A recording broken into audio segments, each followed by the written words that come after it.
Berthe Morisot. Born to an affluent family in France 1841, she was a key artist of the Impressionist movement. She exhibited in the Salon de Paris at 23 years of age and is regarded by her peers as a virtuoso colorist, although she mainly used a limited color palette with emphasis on white. She worked closely with the artist Edouard Manet, both influencing the other, and he painted her many times. She ended up marrying his brother. Due to the gender and class restrictions of the time, the majority of her paintings are domestic subjects with few nudes. Successful in her own time, she is currently one of the highest priced female artists. Her painting, After Lunch, sold in 2013 for $10.9 million at a Christie's auction.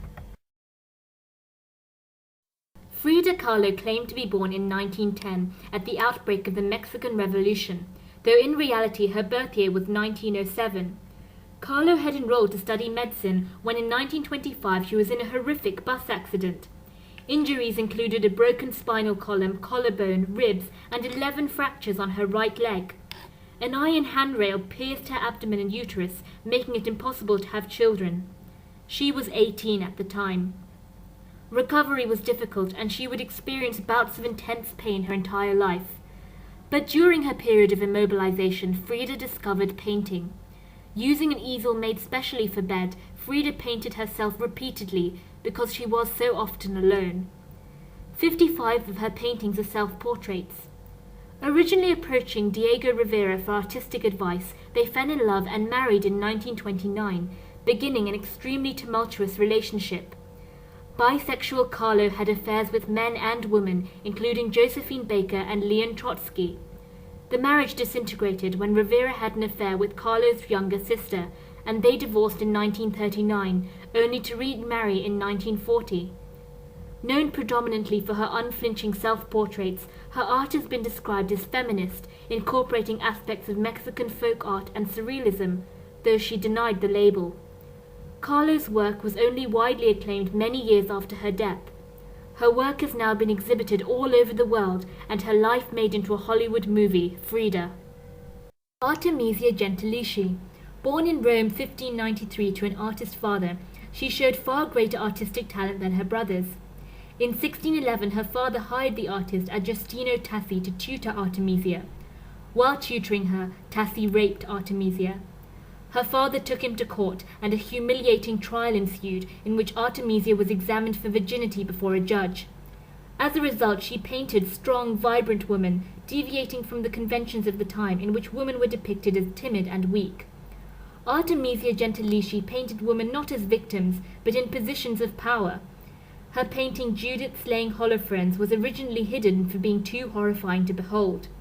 She went on to have an illustrious career, unusual for women of the time, a successful court painter for both the Medici family and Charles I. Tamara de Lempicka. Lempicka was born to a wealthy and prominent Polish family. Fiercely independent, she vowed to marry Tadeusz Lempicka after seeing him at the opera, age 15. 3 years later, they married in St. Petersburg. During the Russian Revolution, Tadeusz was arrested. Tamara managed to secure his release, after which they fled to Paris. In Paris, Lempicka became a celebrated portrait artist. She interacted socially with members of the artistic and writing circle there, including Pablo Picasso and Vita Sackville-West. Famous for her libido, she had affairs with both men and women. As a result, her marriage disintegrated, and she divorced in 1931. She met her second husband, Baron Raoul Kuffner, when painting his mistress. The couple moved to America, and Tamara continued painting the rich and famous, with subjects including Hollywood actors, King Alfonso of Spain, and Queen Elizabeth of Greece. A great socialite and a prolific painter, Lempicka's work epitomized Art Deco. Her work drew heavily from Cubism, creating sensuous subjects with clean, precise lines. And number 1, Georgia O'Keeffe. O'Keeffe was born in 1887 in Wisconsin and studied in the Art Institute of Chicago. Her later husband, Alfred Stieglitz, arranged her first public exhibition at his gallery in 1916. She became famous for painting flowers close up, with popular early work including black iris and oriental poppies. However, contrary to perception, only 200 of her 2,000 or so paintings are close-ups of flowers. The rest contain themes of nature, such as rocks, leaves, and bones. She even painted skyscrapers from her time in New York. Throughout her life, O'Keeffe denied her flower paintings were references to the female form. O'Keeffe and Stieglitz wrote 25,000 pages of love letters to one another. He was a famous photographer and 23 years her senior. They eventually married in 1924. Due to Stieglitz, O'Keeffe is one of the most photographed women of the 20th century. In her later life, O'Keeffe went blind and as a result took up clay sculpting to satisfy her creative urges. The first woman to receive a retrospective at the Museum of Modern Art, O'Keeffe is widely recognized as one of the greatest American artists of the 20th century and called the mother of American modernism. She died in 1986, aged 98.